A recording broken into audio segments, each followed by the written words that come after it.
Break के बाद स्वागत है आपका। मध्य प्रदेश और छत्तीसगढ़ बुलेटिन में शुरुआत करेंगे देवास से, जहां पर किसानों की फसल बर्बाद होने पर कांग्रेसियों ने एसडीएम को ज्ञापन सौंपा है। और साथ ही बात इंदौर की होगी, जहां भारतीय किसान संघ के तत्वाधान में विशाल ट्रैक्टर बाइक रैली निकाली गई। इन तमाम खबरों पर करेंगे विस्तार से चर्चा। सोनकच्छ में बारिश की वजह से किसानों की फसलें खराब होने पर पूर्व मंत्री सज्जन सिंह वर्मा के नेतृत्व में कांग्रेस कार्यकर्ताओं ने चमन बाजार से रैली निकाली और राज्यपाल के नाम ज्ञापन लेकर मंडी धर्मशाला पहुंचकर एसडीएम को सौंपा। ज्ञापन में कहा कि बारिश के कारण सोनकच्छ विधानसभा क्षेत्र के सभी गाँव की फसलें लगभग 90 से 95% तक खराब हो चुकी हैं, जिससे किसान अपनी लागत भी नहीं निकाल पा रहे हैं। किसानों ने प्याज, लहसुन और सोयाबीन की फसलों के लिए उचित समर्थन मूल्य बढ़ाने, फसल नुकसान का त्वरित मुआवजा देने और खाद की किल्लत दूर करने की मांग की। साथ ही फसल बीमा के क्लेम राशि को भी बढ़ाकर प्रति हेक्टेयर 40,000 रुपए किए जाने की अपील की गई। इस दौरान सज्जन सिंह वर्मा ने सोनकच्छ में 44,000 वोटों की हेराफेरी के आरोप भी लगाए। रैली में कांग्रेस जिला अध्यक्ष मनीष चौधरी, पूर्व अध्यक्ष राजानी महेंद्र सिंह तालोद सहित कई कांग्रेसी और किसान मौजूद थे। क्या विषय था? ये सोयाबीन के भाव और बीमा और सभी फसलों के दाम नहीं है। इस कारण सरकार को चेताने के लिए हम आए थे। अभी खाली चेताया है, अगर सरकार ने हमारी मांगे नहीं मानी तो हम इससे बड़ा आंदोलन, जन आंदोलन करेंगे। कितनी तादाद में किसान थे यहाँ पर? कौन कौन शामिल था? हजारों की संख्या में थे। हमारे जिलाध्यक्ष थे, हमारे लोकप्रिय नेता भैया सज्जन सिंह जी वर्मा भी थे और सभी उनके नेतृत्व में ये पूरा कार्यक्रम था। भैया, बड़ी संख्या में कांग्रेस के आज जो है मंडी कार्यालय पहुंचे थे, क्या कुछ पूरी मांग की और क्या चला पूरे प्रदेश में? आज सोनकच्छ की धरती पे कांग्रेस के नवनियुक्त अध्यक्ष जिला कांग्रेस के भाई मनीष चौधरी, हमारे मनोज राजानी, अशोक पटेल, किसान कांग्रेस के अध्यक्ष विश्वजीत, भारत सिंह जी, सूरज सिंह, सुदान सिंह, तमाम हमारे ब्लॉक अध्यक्ष, इन सब के नेतृत्व में एक बड़ा किसान आंदोलन हमने किसानों के हक की लड़ाई लड़ने के लिए किया। सोयाबीन का मूल्य, नया सोयाबीन आ रहा 3,000 रुपये है। शर्म से सरकार को डूब मरना चाहिए। प्याज बड़ी मुश्किल से 8 रुपये 9 रुपये बिक रहा है। 20 रुपये किलो कम से कम मेरे किसान की प्याज का भाव होना चाहिए। किसान कर्ज में डूबता जा रहा है, उसका मुआवजे की बात तो दूर, फसल सोयाबीन की खराब हो गई, पीली बीमारी लग गई, कोई मुआवजे की बात नहीं हो रही। उसे जो फसल बीमा आ रहा है, उसने हजारों रुपए फसल बीमा में दिए, लेकिन उसको किसी को 100 रुपये, किसी को 200 रुपये फसल बीमा। मैं कहता हूँ मोहन सरकार। भैया, बड़ा आंदोलन आपने जो है किसानों के लिए आज यहाँ पे किया था, क्या कुछ पूरी मांगी थी आपने? आज हमारे आदरणीय नेता सज्जन भैया के नेतृत्व में हम लोगों ने सोनकच्छ में एसडीएम कार्यालय घेराव किया है और सद्बुद्धि यज्ञ भी किया है। आज नरेंद्र मोदी जी का जन्मदिन है। नरेंद्र मोदी जी अभी तक किसान विरोधी साबित हुए हैं। उन्होंने अपने पूरे कार्यकाल में 378 दिन तक किसान दिल्ली की सड़कों पर आंदोलन करता है और 780 किसान शहीद होते हैं। उसके बाद वो 3 काले कानून की बात जब करते हैं तो आज भी एमएसपी को फिक्स नहीं कर पाए। आज भी सोयाबीन जब मंडियों में आ रहा है, सामने मंडी दिख रही है, यहाँ पे 3,000 से ऊपर सोयाबीन नहीं बिक पा रहा है। स्थिति ये हो चुकी है कि प्याज हमारी जो है घरों में पड़ी हुई है। किसानों ने, कई किसानों ने तो प्याज को जो है निकाला ही नहीं है कि उस पर ट्रैक्टर चला दिया है, क्योंकि प्याज का मूल्य भी जो है बहुत निम्न स्तर पर आ चुका है। हमारी मांग ये है कि सैटेलाइट से सर्वे करवाना बंद करो, पटवारियों को फील्ड रिपोर्ट पे भेजो, वहाँ से एक्चुअल सर्वे आए।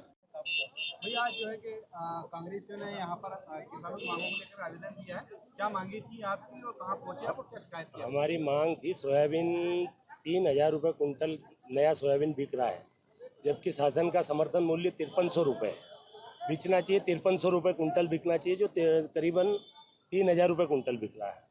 आज प्याज पिछली बार इनने 1,000 रुपये कुंटल के आसपास खरीदा था। प्याज आज 6 रुपये 7 रुपये कुंटल बिक रहा है किसान का, 3 रुपये किलो बिक रहा है। और किसान का प्याज पूरी तरह ख़त्म हो चुका है। किसान की बहुत बुरी स्थिति में, लहसुन का भाव बिल्कुल नहीं है। दूसरी बात, खाद का भाव 1,800 रुपये बोरी, और वो भी नकली MPDAP मिल रहा है। यूरिया बाज़ार में है नहीं। किसान पूर्ण रूप से परेशान है और बर्बादी की तरफ। मोदी जी ने कहा था कि आय 2022 में आय डबल करेंगे, जबकि आय तो डबल नहीं हुई, लागत डबल जरूर हो गई है। लागत ये हालत है कि किसान की लागत डबल है, मजदूर 500 रुपये मिल रहा है। इस सारी स्थिति को देख के किसान आक्रोशित है और निश्चित तौर पे आगे बड़ा आंदोलन कांग्रेस के नेतृत्व में करने जा रहे हैं। नाम क्या है? मैं महेंद्र सिंह तालो, जिला पंचायत सदस्य देवास। देवास से सीनियर संवाददाता साजिद पठान की रिपोर्ट। इंदौर में विशेष जुपिटर हॉस्पिटल एक बार फिर विवादों में फंसा है, जहां बेटमा चेलीपुरा निवासी धूम सिंह राठौर का इलाज के दौरान निधन हो गया। परिजनों ने पहले ही अस्पताल प्रबंधक को इलाज के लिए 2,75,000 जमा किए थे, लेकिन मौत के बाद भी अस्पताल ने शव सौंपने से इंकार करते अतिरिक्त 2,25,000 की मांग की। इस अमानवीय व्यवहार के विरोध में अखिल भारतीय बलाई महासंघ के राष्ट्रीय अध्यक्ष के नेतृत्व में कार्यकर्ताओं ने संघर्ष किया और लंबे विरोध के बाद शव परिजनों को सौंपा गया। इस दौरान भाजपा के कई नेता और सामाजिक कार्यकर्ता भी पीड़ित परिवार के साथ मौजूद रहे। अस्पताल प्रबंधन मीडिया से बचते हुए मौके से चला गया। शहर में बड़े अस्पतालों द्वारा हो रहे इस शोषण को लेकर सवाल की कार्रवाई कब होगी और जनता कब तक इस तरह के उत्पीड़न का सामना। हॉस्पिटल आए, क्या है पूरा मामला? हमें कहीं से कॉल आया कि जुपिटर हॉस्पिटल में क्या नाम है, धूम सिंह जी राठौड़, उनकी डेथ हो गई। कल उनका ऑपरेशन हुआ और आज उनकी डेथ हो गई। पिछले 3 घंटे से उनकी डेड बॉडी को बंधक बना के रखा जुपिटर हॉस्पिटल में, और उनके घर से सिर्फ केवल 3 लोग थे। क्या समस्या थी उनको पेट में प्रॉब्लम थी, गैस की प्रॉब्लम थी, छाले हुए थे उनको, और उनका आज ऑपरेशन हुआ कल उनका, और 1,20,000 का उनको पेमेंट भी जमा कर दिया जुपिटर हॉस्पिटल में, और उनकी डेथ हो गई। सुबह उनकी डेथ हो गई और उस डेड बॉडी को जुपिटर हॉस्पिटल में इन लोगों ने, जुपिटर हॉस्पिटल वालों ने बंधक बना के रखा। पिछले 3 से 3.5-4 घंटे हो गए डेड बॉडी को परिवार वालों को नहीं सौंप रहे थे। अखिल भारतीय बलाई महासंघ के राष्ट्रीय अध्यक्ष श्रीमान मनोज परमार जी को जब सूचना मिली, उन्होंने हमें संगठन के सब पदाधिकारी को, जैसे हमारे पवन जी है, दिनेश जी है, मैं अखिल भारतीय बलाई महासंघ प्रदेश महामंत्री संतोष वाला ने हमें भाई साहब ने जैसे अवगत कराया। हम संगठन के सब पदाधिकारी आए और डेड बॉडी को यहाँ धरना पसंद करके डेड बॉडी को मुक्त कराया। अभी आपको क्या बॉडी सुपुर्द कर दी गई है? अभी पिछले 3.5-4 घंटे से डेड बॉडी को 6:30 बजे इन लोगों ने हमें सौंपी है। आपका परिचय? अखिल भारतीय बलाई महासंघ प्रदेश महामंत्री संतोष सालोने। इंदौर से सीनियर संवाददाता अंकित खरे। राजगढ़ जिले के पचौर में किसानों ने अपनी 10 सूत्रीय मांगों को लेकर विशाल ट्रैक्टर बाइक रैली निकाली। सोयाबीन की फसल में पीला मोजक रोग लगने से फसल पूरी तरह नष्ट हो गई है, जिसके विरोध में किसानों ने तहसीलदार को ज्ञापन सौंपा। इस आंदोलन में करनी सेना परिवार के जिला संयोजक, जिला अध्यक्ष, तहसील उपाध्यक्ष समेत कई नेता मौजूद रहे और किसानों के साथ जन आंदोलन की भूमिका निभाई। किसानों ने स्पष्ट कहा कि वो अन्न का भंडार जरूर भरेंगे, लेकिन उसकी उचित कीमत पूरी तरह प्राप्त करेंगे। सारंगपुर से सीनियर संवाददाता नागेश्वर पाटीदार की रिपोर्ट। सूरजपुर शहर के वार्ड 7 भयाथान रोड पर अतिक्रमण ने स्थानीय निवासियों का जीवन कठिन बना दिया है। खसरा नंबर 1836/1 में दर्ज पुराने सेटलमेंट रिकॉर्ड के अनुसार इस आम रास्ते का क्षेत्रफल 6,533.40 वर्ग फीट होना चाहिए था, लेकिन वर्तमान रिकॉर्ड में इसे घटाकर 5,221 वर्ग फीट कर दिया गया है। यह मार्ग पुराना बाजार पारा और आसपास के परिवारों के लिए आवागमन का एकमात्र जरिया है, जो अतिक्रमण के कारण मात्र 4 फुट तक सीमित हो गया है। रास्ते के दोनों ओर मकान और चबूतरे बनाकर इसे लगभग बंद कर दिया गया। जब स्थानीय लोग अतिक्रमण का विरोध करते हैं तो दबंग गाली गलौज और धमकियां पर उतर आते हैं। कई परिवारों ने कलेक्टर और एसडीएम कोर्ट में अतिक्रमण हटाने की गुहार लगाई है, लेकिन पिछले 15 महीनों से केवल सुनवाई की तारीखें मिल रही हैं। मुख्यमंत्री को भी इस मामले की जानकारी दी गई, फिर भी कोई ठोस कार्रवाई नहीं हुई है। प्रशासन की उदासीनता और दबंगों के दबाव के कारण स्थानीय लोग सोशल मीडिया का सहारा लेकर उग्र आंदोलन की चेतावनी दे रहे हैं। यह मामला केवल सड़क अतिक्रमण का नहीं, बल्कि प्रशासनिक लापरवाही और जनहित की अनदेखी का संग, जिसके निपटारे के लिए तुरंत कदम उठाने की जरूरत है। सूरजपुर छत्तीसगढ़ से सीनियर संवाददाता सुरेंद्र साहू की रिपोर्ट। सूरजपुर जिले के विकासखंड ओडगी के ग्राम कैलाश नगर में शासकीय उचित मूल्य दुकान में नेटवर्क की कमी के कारण हितग्राहियों को भारी परेशानी का सामना करना पड़ रहा है। ई-केवाईसी प्रक्रिया अनिवार्य होने के बावजूद नेटवर्क न होने के कारण स्थानीय लोग और दुकान संचालक कई किलोमीटर दूर जंगल में जाकर नेटवर्क ढूंढकर ही कार्य कर पा रहे हैं। इससे न केवल समय और संसाधनों की बर्बादी हो रही है, बल्कि बुजुर्ग और महिलाएं इस प्रक्रिया को पूरा करने में विशेष नेटवर्क समस्या के कारण दुकान संचालकों का राशन वितरण भी प्रभावित हो रहा है और हितग्राहियों को राशन प्राप्ति में देरी हो रही है। स्थानीय निवासियों ने प्रशासन से तत्काल नेटवर्क कनेक्टिविटी सुधारने, टावर लगाने या वैकल्पिक तकनीकी उपाय अपनाने की मांग की है, लेकिन अब तक इस गंभीर समस्या पर उचित कार्रवाई नहीं हुई है और इस स्थिति से डिजिटल इंडिया अभियान के लक्ष्य और ग्रामीण क्षेत्रों में बुनियादी सुविधाओं की उपलब्धता दोनों प्रभावित हो रहे हैं। इसलिए प्रशासन से जल्द समाधान की उम्मीद जताई जा रही है। सूरजपुर छत्तीसगढ़ से सी न्यूज़ संवाददाता सुरेंद्र साहू की रिपोर्ट।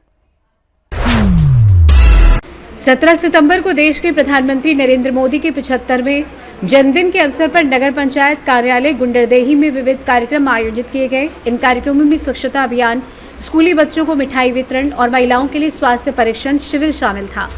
नगर पंचायत अध्यक्ष प्रमोद जैन, सीएमओ किरण पटेल, पार्षद शैल महोबिया, सतीश महोबिया, अशोक महोबिया सहित कई अधिकारी कर्मचारी मौजूद थे। सफाई अभियान में नगर पंचायत के कर्मचारियों, स्वच्छता दीदियों और बच्चों ने मिलकर कार्यालय परिसर व आसपास के क्षेत्र की सफाई की। इसके बाद बच्चों को मिठाई बांटी गई। साथ ही स्थानीय स्वास्थ्य केंद्र में महिलाओं के लिए स्वास्थ्य जांच शिविर आयोजित किया गया। इसमें बड़ी संख्या में महिलाएं शामिल हुई। ये कार्यक्रम प्रधानमंत्री के स्वच्छता और स्वास्थ्य के संदेश को आगे बढ़ाने की दिशा में महत्वपूर्ण कदम रहा।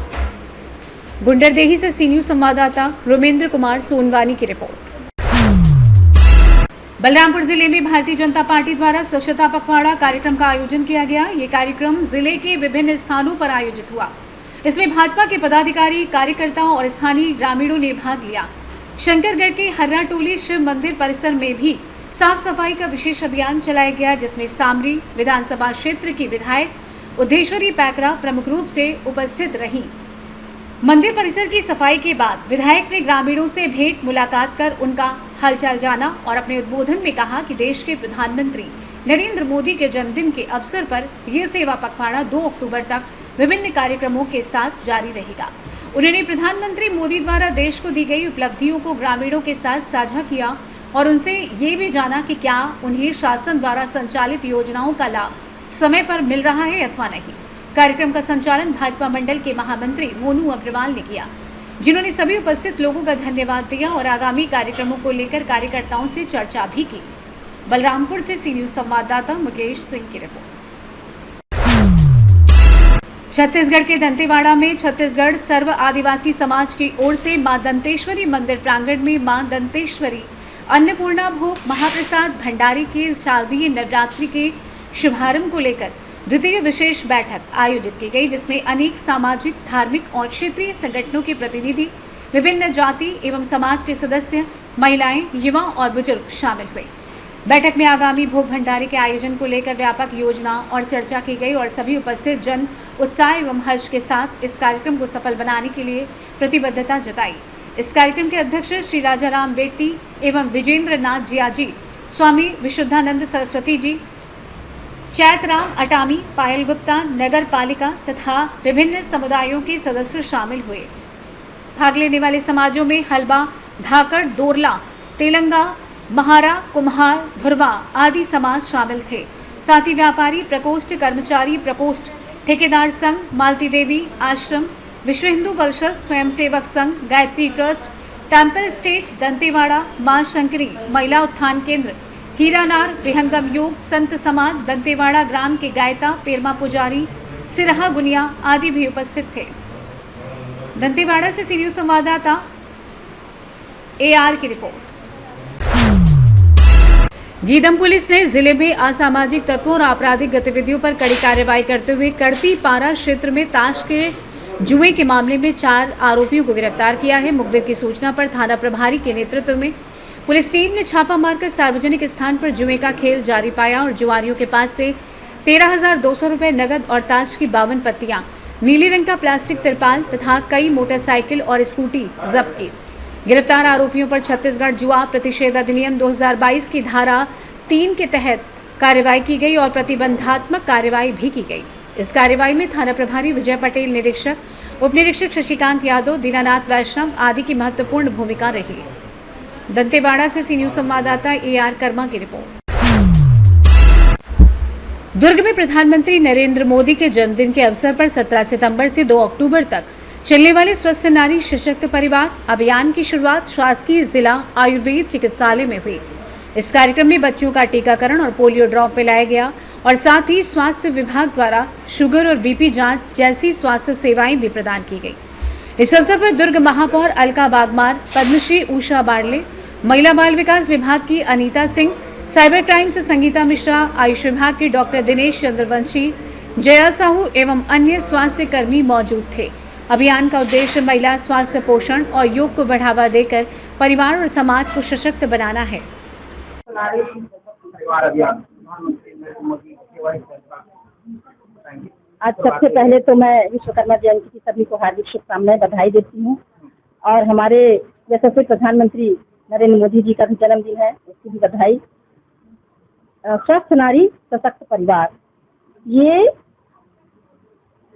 आधारशिला है। यदि नारी स्वस्थ रहेगी तो उसका परिवार भी हर तरह से स्वस्थ रहेगा, चाहे वो मानसिक स्वास्थ्य हो, शारीरिक स्वास्थ्य हो। दोनों स्वास्थ्य अति आवश्यक है एक परिवार को और आने वाली पीढ़ी का स्वस्थ होने के लिए।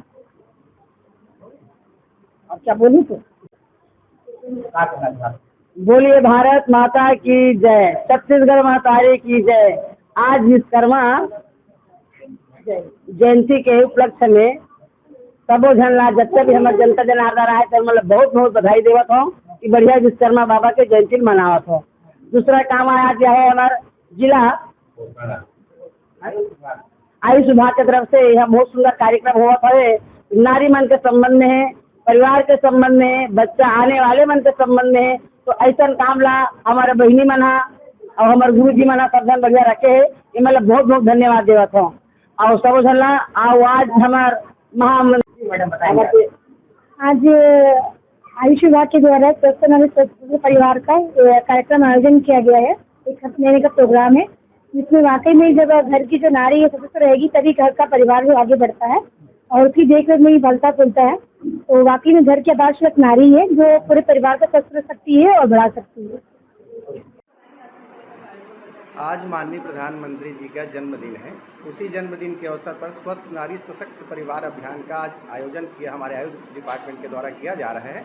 ये अनवरत 17 सितंबर से लेके 16 अक्टूबर तक कंटिन्यू हमारे डिपार्टमेंट में अलग अलग शेड्यूल बना दिया गया है, जिसमें अलग अलग प्रोग्राम हम लोग करेंगे कि जैसे महिलाओं के लिए स्पेशली आहार विहार, उनके मेंस्ट्रुएशन हाइजीन पे काम करना है, हमको ANC PNC में काम करना है, कैसे उनको स्वस्थ रखना है और योग प्राणायाम को कैसे जीवन शैली में हमारे अभी हर दिन हर घर आयुर्वेद कार्यक्रम भी चलाया जा रहा है, ताकि जब तक हम अपने जीवन शैली में आयुर्वेद को शामिल नहीं करेंगे, अगर हम उस आयुर्वेद को जीवन शैली में शामिल करें, सही समय में खाना खाएं, सही समय में सो के उठें, योग को स्पेशली हमारे जीवन में हर घर में हमारा कुछ न कुछ तो आयुर्वेद से संबंधित चीज़ें है ही, इसलिए हम योग प्राणायाम और अलग अलग विभिन्न कार्यक्रम करेंगे।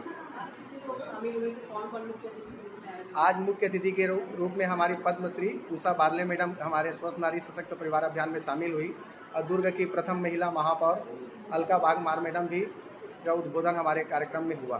टीकाकरण का भी आयोजन किया गया। हाँ, और स्वर्ण प्राशन स्पेशली हमारे आज के दिन, आज पुष्य नक्षत्र के दिन, हर पुष्य नक्षत्र के दिन हमारे जिला आयुर्वेद चिकित्सालय में स्वर्ण प्राशन कराया जाता है। स्वर्ण प्राशन का मूल उद्देश्य ये होता है कि उससे बच्चों के इम्यूनिटी पावर और उनके ग्रोथ में बहुत सहायक सिद्ध होता है।